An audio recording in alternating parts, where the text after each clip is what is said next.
So what do? You put welfare in the system. You ensure that if you're a child of a policeman, you're a child of a military officer, you do not pay school fees. It's free education for you, not up to secondary school, up to university. If you have vehicle, they have vehicle. If you have guns, they have guns. Anything you have in the land, they have. But guess what? They cannot, except they bewitch. They can't use air. Part of what we have there is a drone command center. Now, if there's a kidnapping case, the office already knows immediately. So, because the issue with kidnapping is the time of communication. There's a lot that can be done from the air. There are a lot of sycophants that tell the president, that tell the governor that everything is fine. We do not need those kind of people.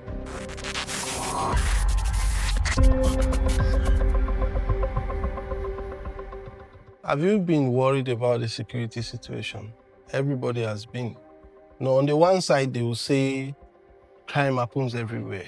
So we're not to blame the government, we are to support the government. I believe in supporting the government in their fight against banditry, insurgency, crime.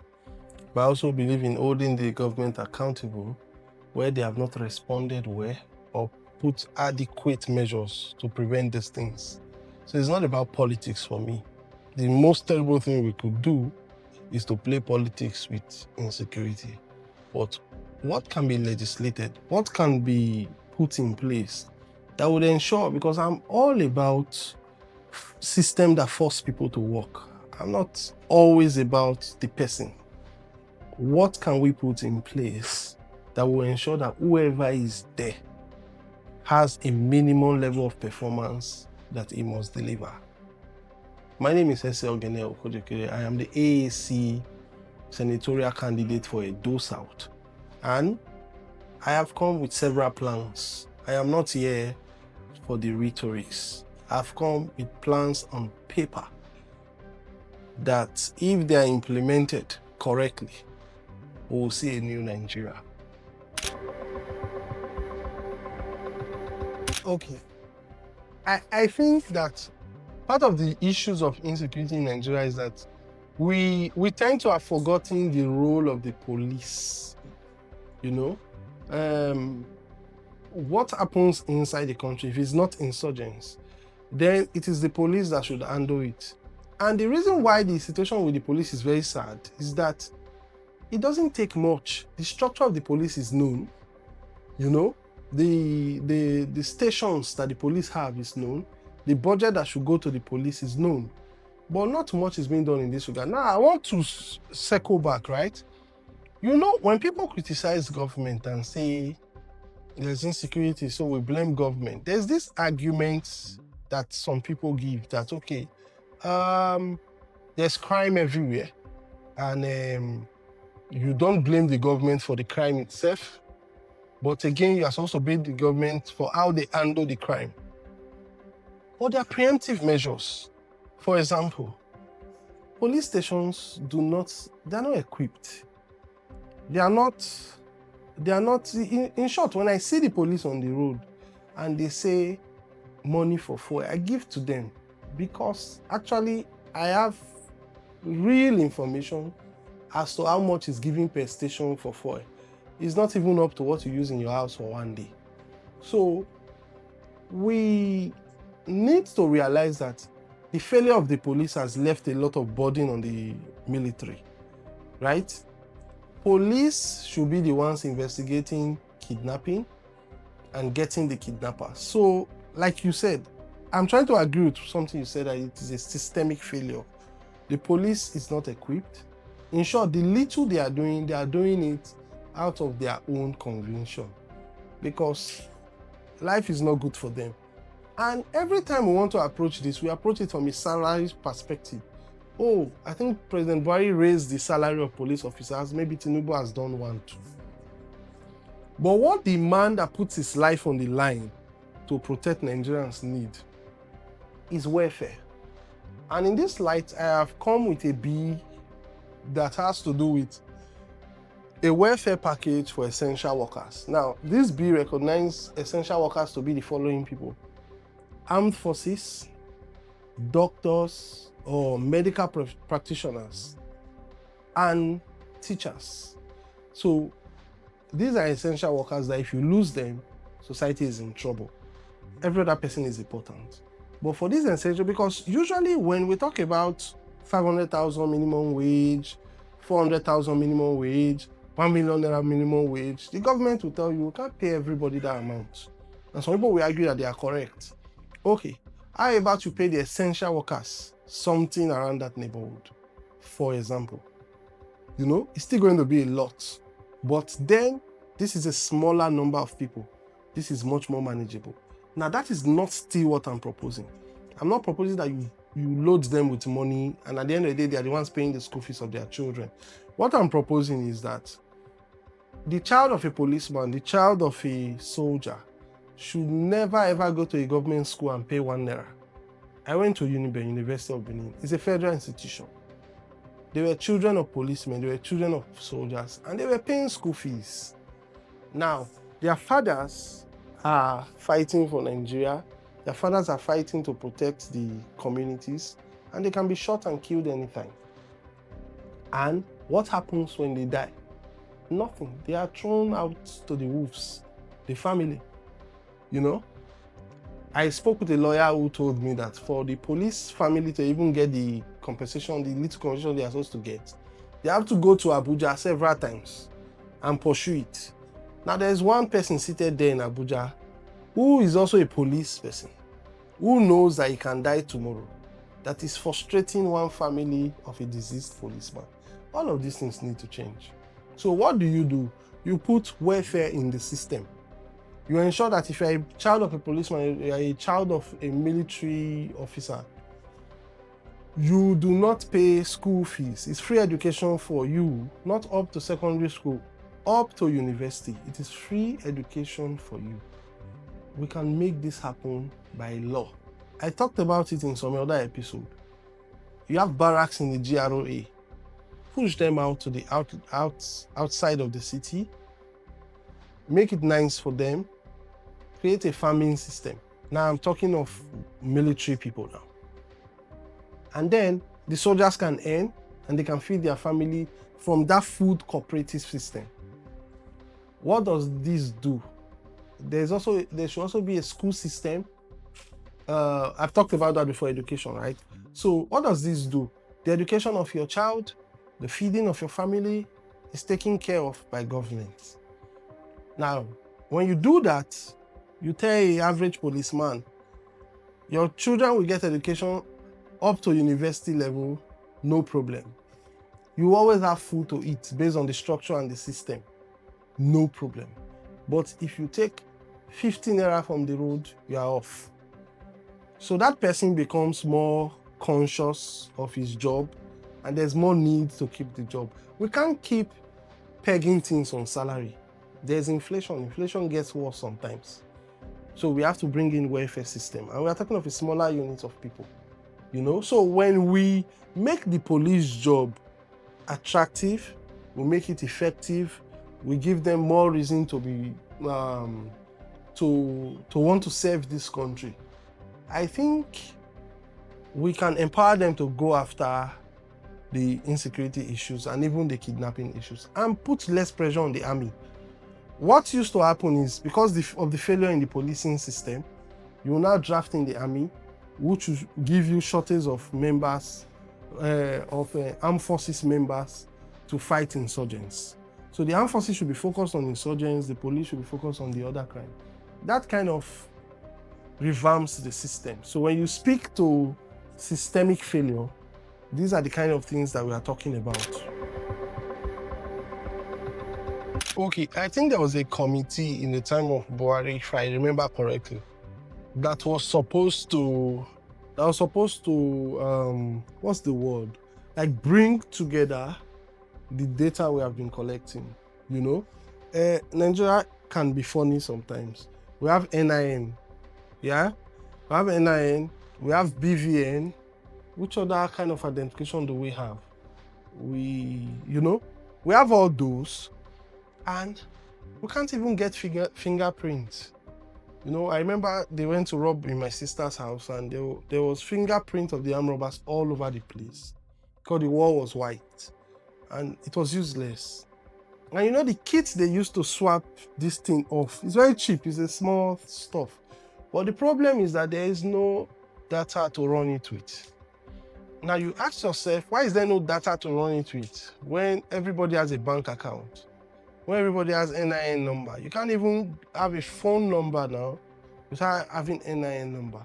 So the problem is that all of the informations are here and there, they are scattered. Although we know if policing was functioning, even if it's scattered, you could use the bank, you could use CBN, you could use NIN, you could use any of those databases to run it. But nobody's going to do that for you. So I think what they planned to do was to put everything in one place. They wanted to put all the data in one place. Now, they gave themselves 5 years, and 5 years has passed, and we don't know what has happened with that information.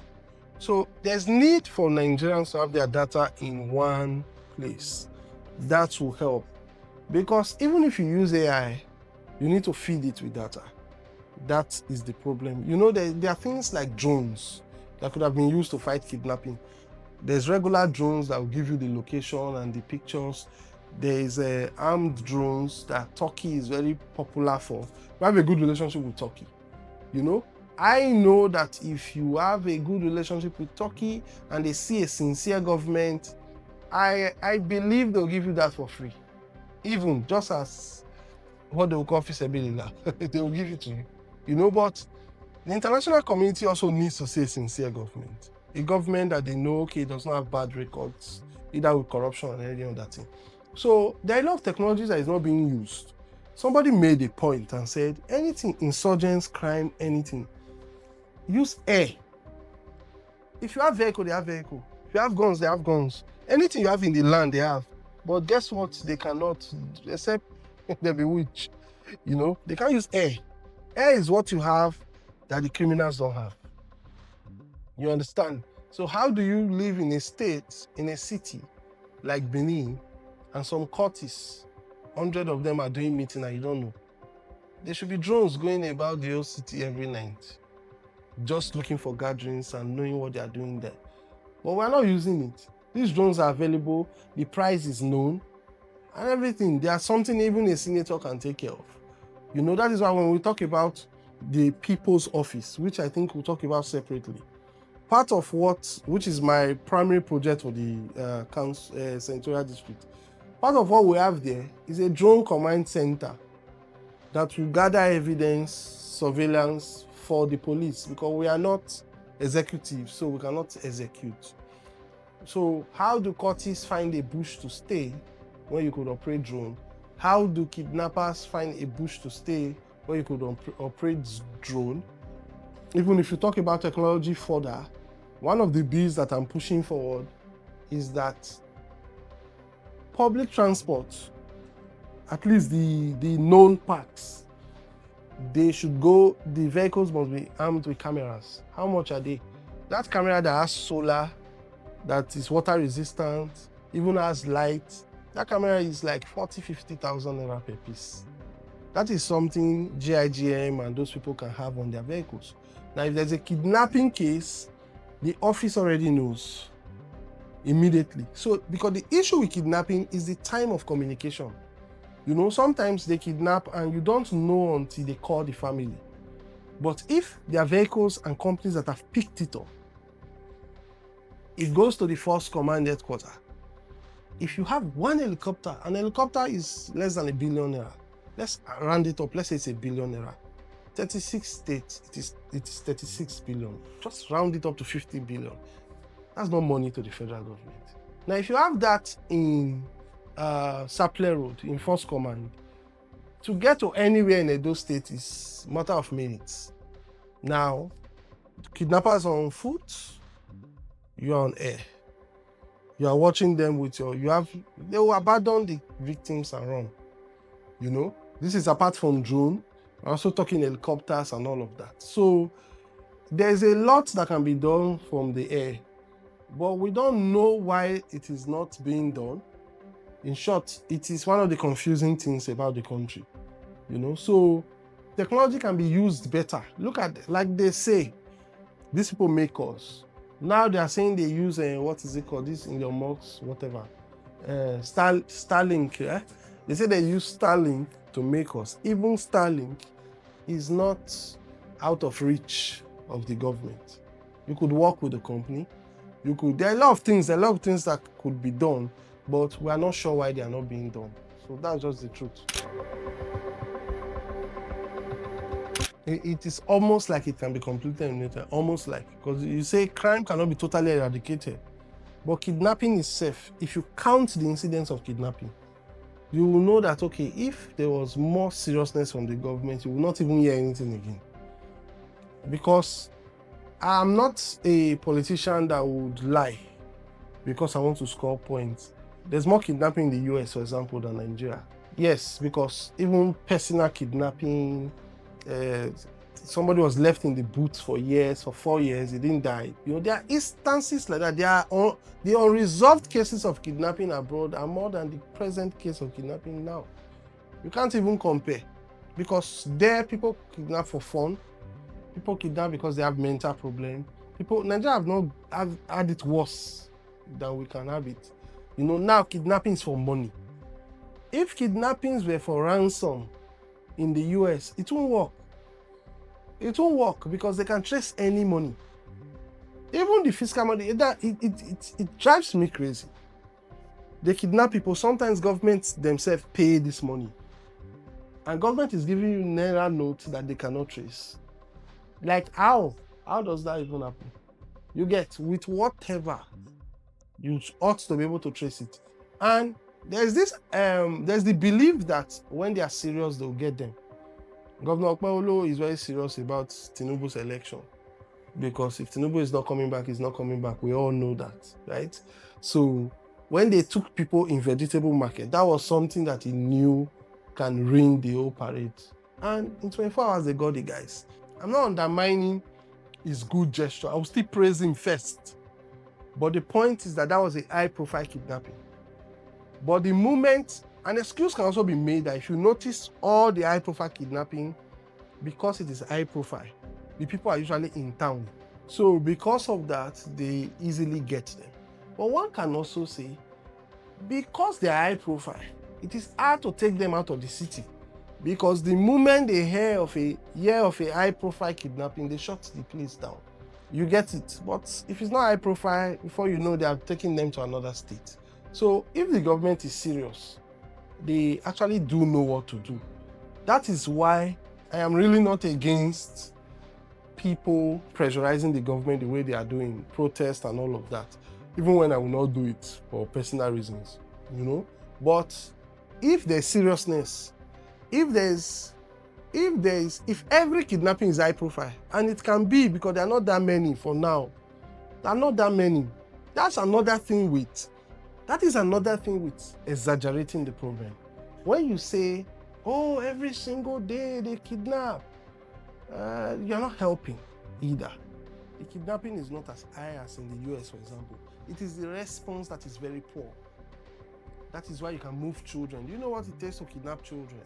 Ordinarily, children will not be quiet because they are not scared, because they don't know what can happen. But people are still able to move children. They are still able to move young girls. In Jonathan's time, I think there were 270-something girls in the same period, in the same day. And you won't still know where they are. That's ridiculous. I don't think so. Why? Because of the demographics of the people that are kidnapping, right? In the north, when I say in the north, I mean including the northerners that come down and kidnap. I don't want to be mentioning tribes, right? Those people, I would say they are not poor, but in their eyes, they are not poor. This is why if you are aspiring for leadership or you are in leadership position, you should understand the people. In their eyes, they are not poor. It is to you that they are poor. Those people can live without nothing, and they are fine with it. And it's not like they had nothing, There have been cases where they said, oh, they killed our cattle, so because of that, we had nothing to fall back on. That one is there, but it is mostly coming from a point of revenge. Because if at the end of the day, they kidnap you and they collect get like 10 million. They don't use it for anything. This is the point the Sheikh Gumi was making, right? Part of the point he was making. And people say it was sympathetic to them. They don't use it for anything. They use it to buy weapons to kidnap again. So it's like sports. It's like sports. It's practically not really, we want money. It's not like the Southerners that will say, okay, he wants to go to club, he wants to, he wants to live a good life. These guys will still stay in the bush. Somebody said something that he wakes up and goes to sleep seeing the sky every day. There's virtually no Southern child like that. At some point he sleeps under, even if he wants to sleep under bridge, he will sleep under bridge, he will not see the sky. But for some tribes in the north, there are children that since they were born, they were outside. We're outside, man. So when they're outside like that, what do you think they're using millions for? It's not really something. That is the argument for negotiation, right? People will say, just the way they started it, they can end it because they're not after the money. That is for the cases that are done by Northerners. Now, for the case in the South, first of all, they are not, the people that do it are not, make the distinction. The people that do it that are Northern extraction, they're usually very young people. Hardly you will see somebody of 40 years old that does that, right? But the people that do it in the South are not young people. The kidnappers in the South are not young people. They are people that just do it to make a lot of money for themselves. So I can't really say it is economic. I can't say it's economic because if you look at the whole kidnapping thing, armed robbery that they left for kidnapping is much more, is faster. It's almost safer. It's not a long play. People snatch cars, go somewhere, change it, sell it, make a lot of money.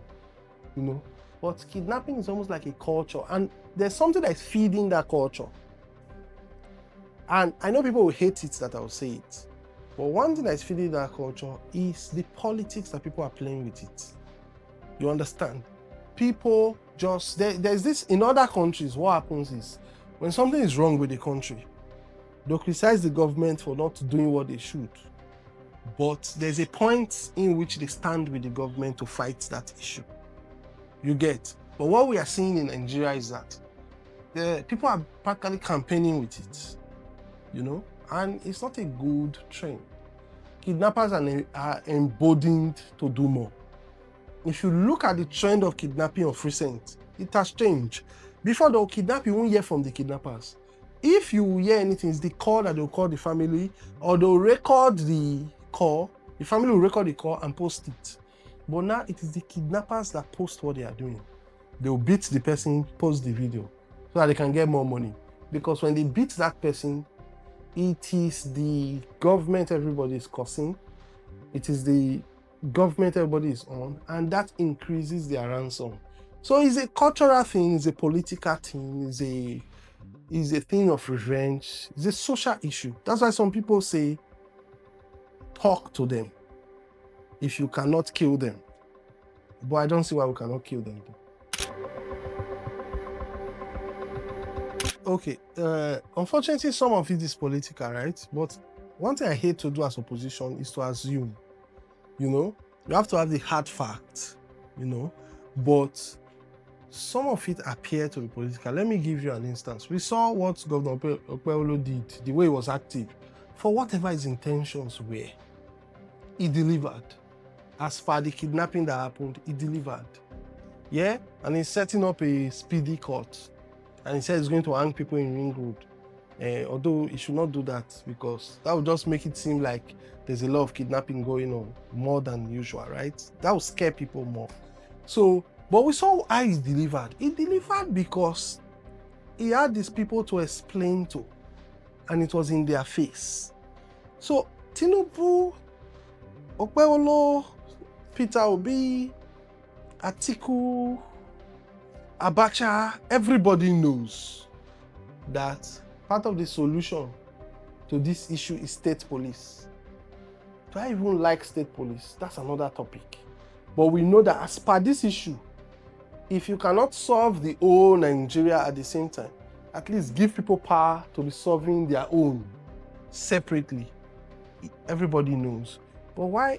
And Tinubu is Mr. Federating Unit. If you followed his opinions right from time, he has always been true federalism, maybe to some extent resource control, to some extent. Now, why is Tinubu drawing feet on state police? Some people will say he wants to have control of the police while the elections are going on. And that will not be possible with the state police. Some people will say that, but then we'll be dealing with assumptions. It's not my style, Some people will say there's a section of the country that do not like state police, as we have observed. He doesn't want to offend them. Some people will say that, So these political reasons are there. There are also old vendors to old systems. There are systems of security that they use, and there are old vendors that will do anything to keep their market going. Yeah? There's also just lack of information. There's lack of depth.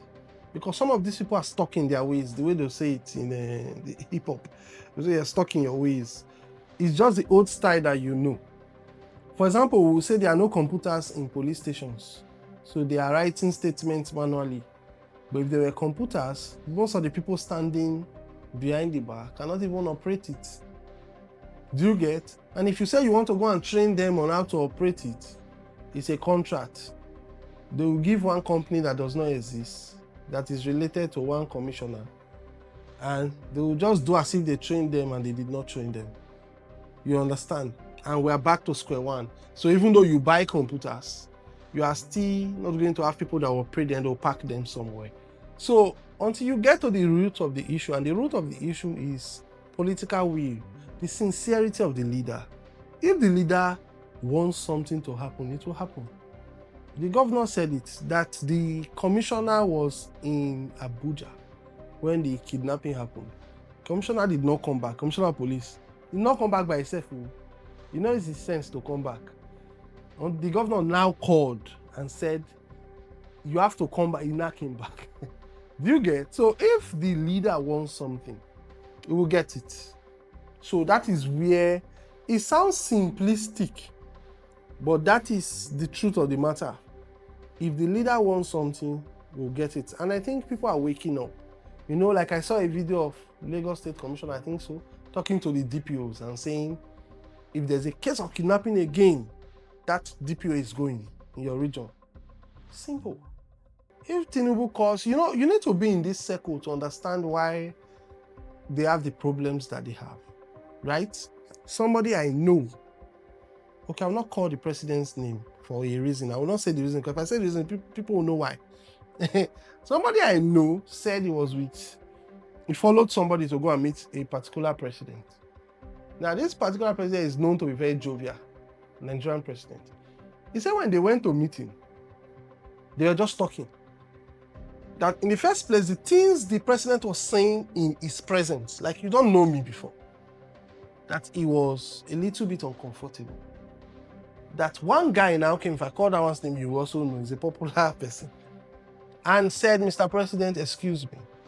And the president said, no, you can say it here, these are my people.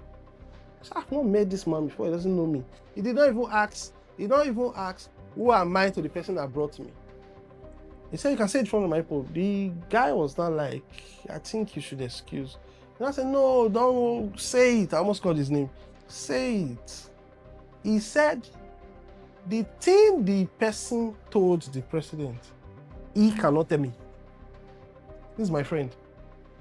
The thing he heard with his ear, that the president said he can say, he cannot tell me. That is that bad. Do you get? So these people are careless people. These people are people that when they meet themselves, they are just laughing with each other. So, but if Tinubu calls Christopher Musa, calls the service chiefs and says, for every week that I hear kidnapping, one of you will go. One will go. I will not say the person. I'll just drive one of you until you are done, until you are over. Then I'll bring other people. And every week I can drive them again. My brother, you'll be looking for, now you will find kidnapping, you will see. Because people love their jobs. People don't play with them, people don't joke. Is that, it sounds simplistic, but our leaders are down serious. They're always laughing, they're always joking with each other. Have you seen them together? Big men are always joking. You know that. People in power worse. They'll just crack all those their dry jokes that poor men used to find funny. And that's all. You will think they're being serious. They're ragging their head like you. Have you been to those places? Have you seen the AC? Have you seen the lighting system? If they tell you there's no light in Nigeria, you'll not believe again. You understand? So they are not in touch with the people. This is the problem. So, and when people become senators, in the first place, for you to become a senator, you have lost touch with the people. For you to be controlling billions, you're off the market now, you're off the street. You understand? So until we start voting normal people that know what we are going through, they understand our suffering, they are not going to be nothing. Imagine somebody that for the last 10 years, soldier, they follow Waka, Asari boys, they follow Waka, is paying some money there. That person is your senator. Does he know that there's insecurity?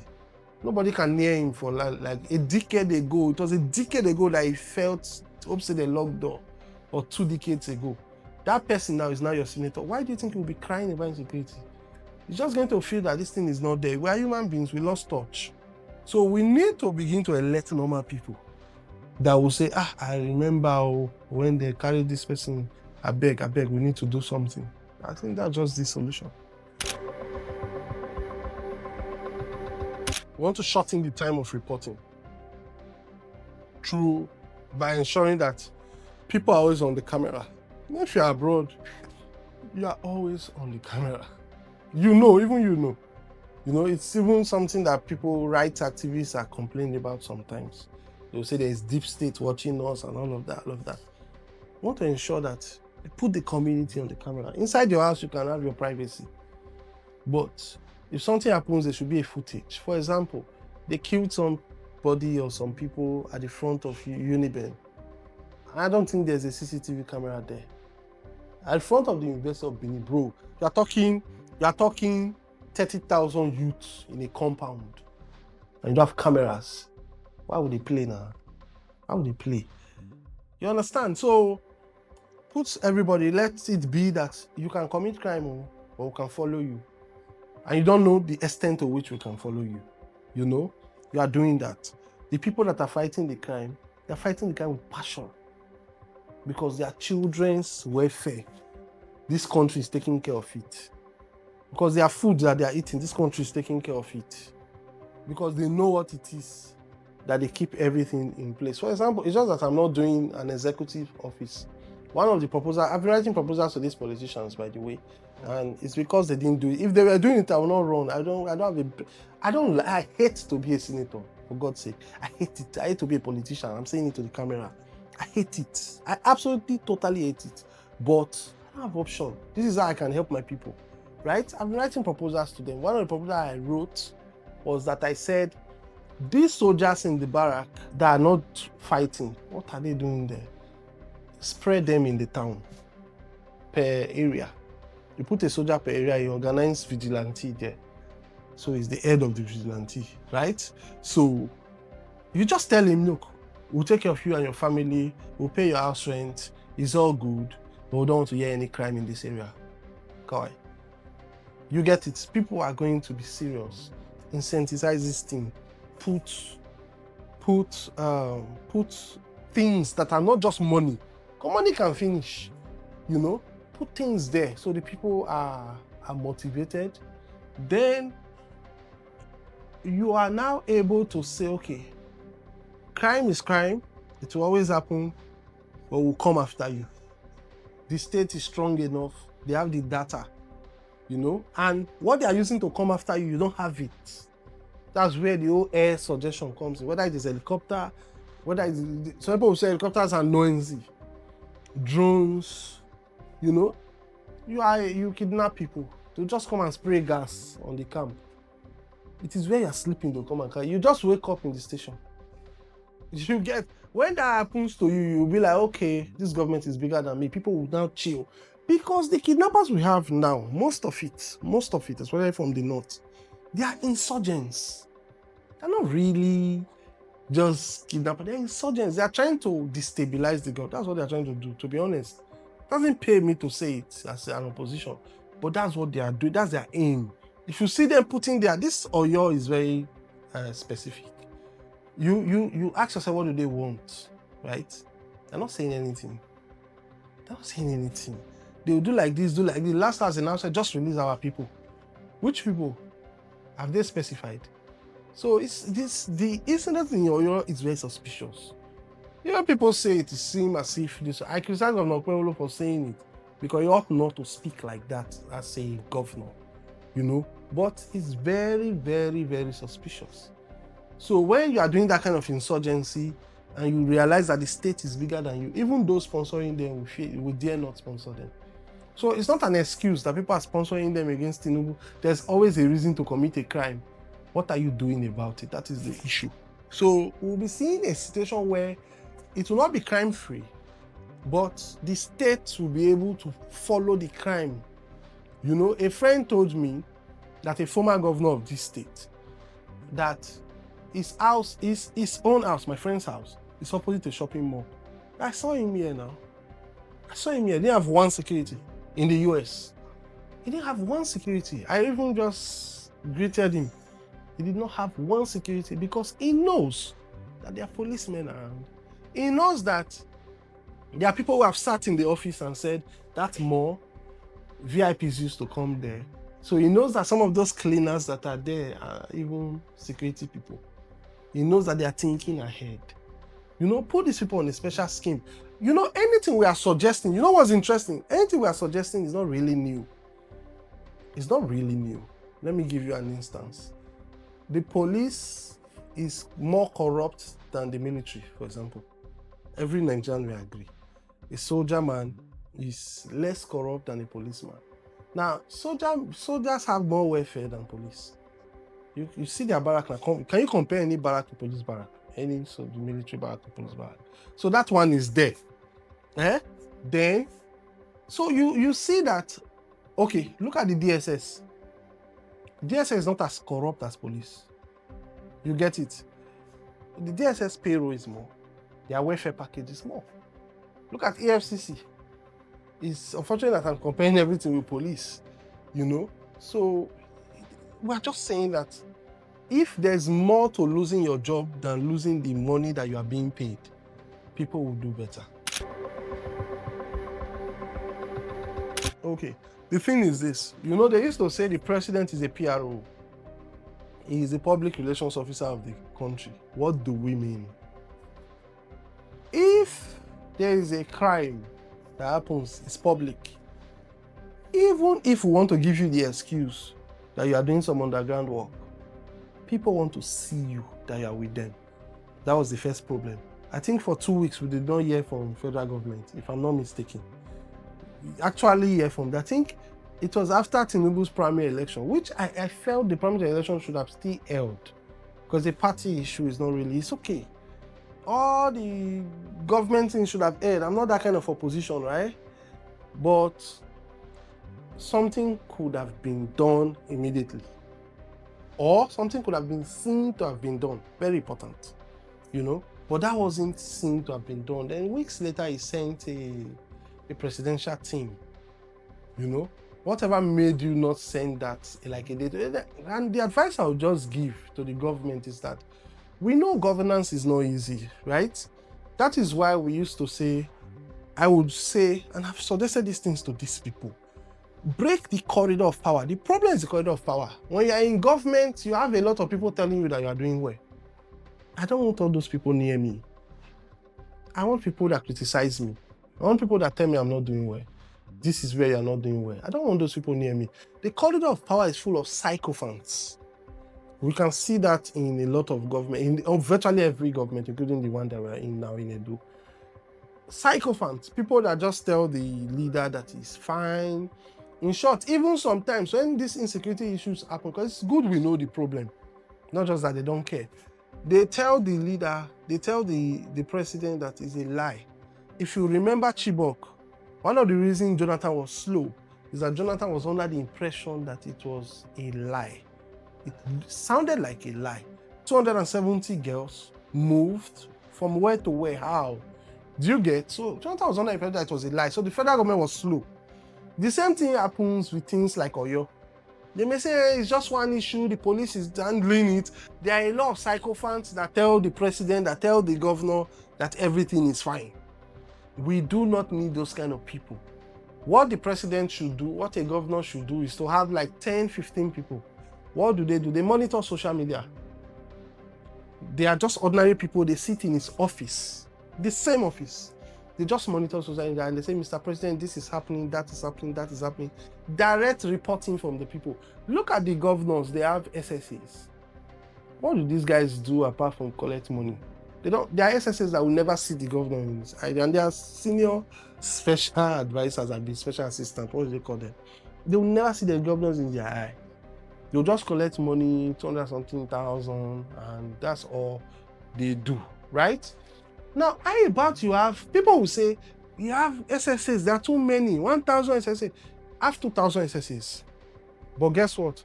Have it different. I'm not paying you, you're a volunteer. You're not coming to government house. You're just somebody that I call up to ask about what's happening on the streets. Do you get? So SSA could be your lecturer in school, you know, say, what do you think we can do about the psychology of the people? There's this orientation, say, Mr. Governor, I think this, that. You know, SSA could be one market woman that says Pepe, that can call and say, Epa, they collect money for our hand. Do you get? They collect money for our hand. No worry. Who is in charge? So have your people that you put out there that are ordinary people that will give you feedback so that these sycophants will not deceive you. So we need rapid response. When they are kidnapping those children, somebody tells the president in his office. Nigeria initially needs to be micromanaged. Initially, that, okay, give me the top 10 issues today. The president hears it is here. Nobody can deceive him. Those guys are under him directly. So if it happens like that, the government will be on it straight up. Imagine, and guess what? You don't have to do it every time. Imagine as they pick those girls, the president has called the IGP. What am I hearing? And maybe the IGP has not even heard. Sir, what? Hey, they cannot get the next time I hear this thing before you and soup, drop his call. That guy will create a system that will ensure that he gets the information on time. He doesn't want that. Not it is that president shouted on you. You know? So we just need people that are just concerned about everyday people. Then the reaction will be good. So this is it. This is what I'm seeing. And as per legislation, I've said it. Put everywhere on camera. If you have a house that has 4 tenants, there should be a camera in that house. If you have a shopping plaza, this place now, we have Lapo, we have my own company, we have now a campaign organization, we have some people selling bigly, according to Trump, downstairs. Now, all of us can put up 100K, put one camera here, one camera here. Anything happens, government will see it. So we need all that. In short, they can even legislate. They can even say, we can even add that, okay, vehicles from such and such year would carry a camera facing out. Simple. You get, so a lot of incidents will be captured. It's not joke that whenever you see police, they'll say, don't record, because they want to misbehave. They don't want you to record the misbehavior. And here, since when cameras came, police started behaving better. Because they know somebody may have brought out his camera. So put everything on the record. If you do that, then we move from there. You know, that's one of the legislations we're bringing. Then we move from there to a number of them. Thank you. Okay, my name is Socio-political. I am the AAC Senatorial Candidate for Edo South. And I've had a discussion with my people where we talked about security and a number of the bills that I'm going to be pushing if I'm elected senator, would make security easy for the security people, and it will take care of them. You know, you can't expect people to safeguard your life when they don't even know where their life is going. So it's a holistic approach. And then when you put people first, you secure their life and property, because some of these criminals are known to some people in government sometimes. But the issue is, oh, this person works for me, this person will be useful. I went to a meeting where they said, when I was talking about a particular person in the ruling party, and they said he's a useful idiot. You know, is he useful idiot? That he has nuisance value. They said he has nuisance value. That was the word they used. He has nuisance value. You know, the guy has consistently, persistently, repeatedly been a nuisance, but he's useful to these people. And if you live in Benin, you should know what I'm talking about. You know, it's useful to these people, so they'll keep him there. You know, the oppression of the common man that he's doing and all of that doesn't matter. It's their interest that matters. So we don't do that over here, man. We do what works for the people, and then our political whatever can take a back seat. Once we have leaders like that, Nigeria will be on fire. Actual Nigeria will be good for it. Thank you.